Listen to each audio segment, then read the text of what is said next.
प्रभु जीशु प्रथम कौन वाक्य प्रचार कले किए कह प्रभु जीशु मात्र एत वर्ष आम ख्रीष्टियानी केते पर्व पालु के फादर आइबे कौट आने गच मूल गाइबे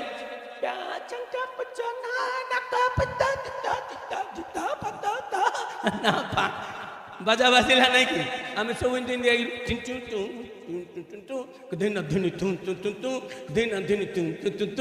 भल आगा एटा भी भल ए सब भल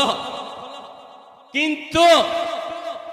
आज जदि किए आमको पचार देला जीशु किए बोले आम कि पारू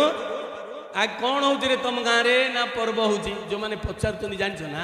आमर पर्व हेले तांकर लाभ से माने दुकान बजार कर सब किणा किणी कर आणुचु तेल गुड़ सब कौन हो पर्व की पर्व साधु जोसेफ माँ की जोसेफ माँ कर कौन कले से जना नहीं कहले पर्व तो पर्व आम कथा आम पर्व ये आम रही जाऊँ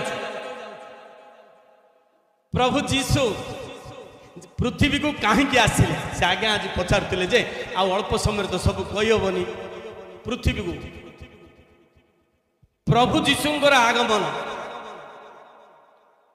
आगुर गोटे श्लोक बाहरी पड़ा परित्राणाय साधुना विनाशाय पापीना धर्म संस्थापनार्थाय संभवानी जुगे जुगे